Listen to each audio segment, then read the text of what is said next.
मथुरा, जिसे श्री कृष्ण की जन्मभूमि कहा जाता है। यहाँ कण कण में भगवान का श्री कृष्ण वास है और इस भूमि पर अनगिनत मंदिर स्थापित हैं। यहाँ स्थापित हर भवन कान्हा और राधा रानी से जुड़ा है, जिसमें उनकी लीलाओं का वर्णन अलग अलग रूपों में देखने को मिलता है। कहा जाता है कि यहाँ के प्रत्येक मंदिर में पूरे साल भक्तों का तांता लगा रहता है। दुनिया भर से लोग यहाँ भगवान के दर्शनों के लिए आते जाते रहते हैं। श्री कृष्ण से जुड़ा ये मंदिर पागल बाबा के नाम से प्रसिद्ध है, जो उनके एक भक्त को समर्पित है। आपको बता दें कि पागल बाबा मंदिर वृंदावन में स्थित है।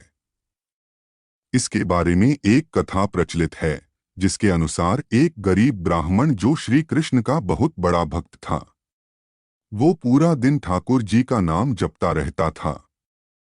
उसके पास जितना भी धन होता, या यूं कहें कि जितना भी रूखा सूखा उसे खाने को मिलता, वे उसे भगवान की मर्जी समझकर खुशी खुशी जीवन व्यतीत करता। एक बार उसे कुछ पैसों की जरूरत पड़ी तो वो किसी साहूकार से पैसे लेने गया। साहूकार ने पैसे देते हुए कहा कि उसे जल्द ही पैसे लौटाने होंगे। उसकी बात मानकर वो पैसे लेकर घर आ गया। वे ब्राह्मण हर महीने किश्त के हिसाब से साहूकार के पैसे लौटा रहा था। आखिरी किश्त के थोड़े दिन पहले ही साहूकार ने पैसे न लौटाने का समन पत्र उसके घर भिजवा दिया। ये देखकर ब्राह्मण बहुत परेशान हुआ और वो साहूकार से विनती करने लगा, लेकिन साहूकार नहीं माना। कोर्ट में जाकर भी ब्राह्मण ने जज से यही बोला कि एक किश्त के अलावा मैंने सारा कर्ज चुकाया है। ये साहूकार झूठ बोल रहा है।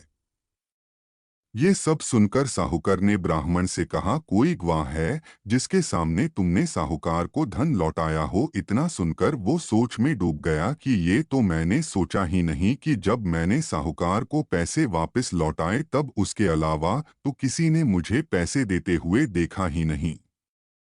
उसने इस बारे में बहुत सोचा और अंत में अपने भगवान को याद करते हुए उसने बांके बिहारी का नाम लिया। ये सुनकर पहले तो जज हैरान हुआ, लेकिन बाद में उसने उनका पता मांगा। ब्राह्मण के कहने पर एक नोटिस बांके बिहारी के मंदिर में भिजवाया गया। पेशी की अगली तारीख पर एक बूढ़ा आदमी कोर्ट में पेश हुआ और ब्राह्मण की तरफ से गवाही देते हुए बोला कि जब ब्राह्मण साहूकार के पैसे लौटाता था तब मैं उसके साथ होता था। बूढ़े आदमी ने रकम वापस करने की हर तारीख को कोर्ट में बताया और साहूकार के खाते में बूढ़े आदमी द्वारा बताई गई रकम की तारीख भी सही निकली। साहूकार ने रकम तो दर्ज की थी, लेकिन नाम फर्जी लिखे थे। जज ने ब्राह्मण को निर्दोष करार दिया, लेकिन वो हैरान था कि इतना बूढ़ा आदमी इतनी तारीख कैसे याद रख सकता है। जज ने उसके बारे में उस ब्राह्मण से पूछा। ब्राह्मण ने उत्तर दिया कि वो सब जगह रहता है, लोग उन्हें श्याम, कान्हा, कृष्ण आदि नामों से जानते हैं। इसके बाद जज ने दोबारा उससे पूछा, बताओ वो बूढ़ा आदमी कौन था? फिर ब्राह्मण ने कहा, सच में मैं उनको नहीं जानता, वो कौन थे? जज को इस बात की बड़ी हैरानी हुई। उसके मन में सवाल पर सवाल आ रहे थे कि आखिर वो आदमी था कौन। इसी पहेली को सुलझाने वो अगले दिन बांके बिहारी के मंदिर में पहुंच गया। वो जानना चाहता था कि आखिर कल जो कोर्ट में आया था वो कौन है। मंदिर के पुजारी से जज ने जब बात की तो उन्होंने बताया कि जो भी चिट्ठी पत्र यहाँ आता है उसे भगवान के आगे रख दिया जाता है। जज ने उससे बूढ़े आदमी के बारे में भी पूछा, लेकिन पुजारी ने कहा, ऐसा कोई भी आदमी यहाँ नहीं रहता है। यह सब बातें सुनने के बाद जज समझ ही गया कि वो साक्षात श्री कृष्ण ही कोर्ट में पेश हुए थे। इस घटना के बाद जज इतना हक्का बक्का रह गया कि उसने अपने पद से इस्तीफा दे दिया और यहाँ तक कि उसने अपना घर परिवार तक छोड़ दिया और फकीर बन गया। मान्यता के अनुसार बहुत सालों बाद वो जज पागल बाबा के नाम से वृंदावन वापस आया और उसने बांके बिहारी के मंदिर का निर्माण करवाया। तब से ये मंदिर पागल बाबा के नाम से प्रसिद्ध हुआ। इस मंदिर के बारे में एक और मान्यता यह भी है कि जब जज को पता लगा कि उसके सामने साक्षात श्री कृष्ण कोर्ट में पेश हुए थे, तब वो सब कुछ छोड़ बाके बिहारी को ढूंढने लगा। इस बात ने उसे पागल सा कर दिया था। इसके बाद जब भी कभी किसी भंडारे में जाता, वहां से पत्तलों की जूठन उठाता।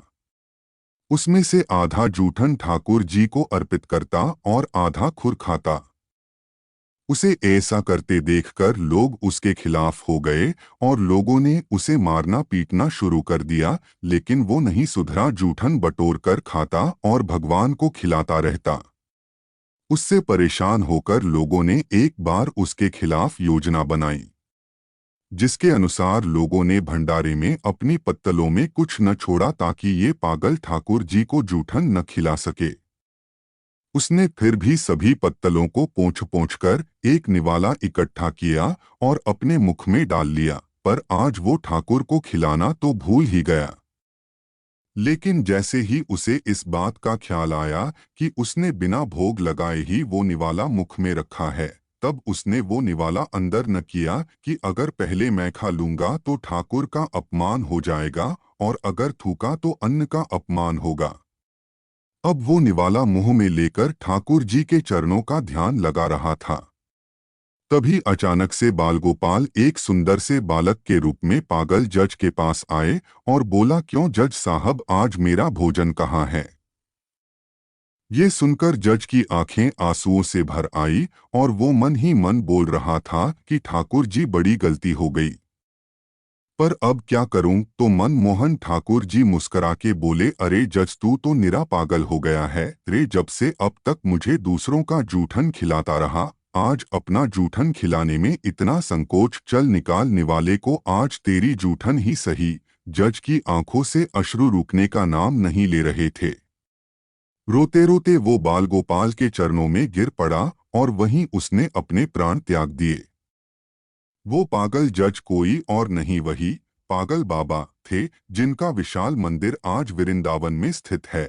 भाव के भूखे हैं प्रभु और भाव ही एक सार है, और भावना से जो भजे तो भव से बेड़ा पार है। बोलिए श्री वृंदावन बिहारी लाल की जय। ऐसी ही और रोचक कहानियों के लिए हमारे चैनल को लाइक, सब्सक्राइब और शेयर करें। जय श्री कृष्ण।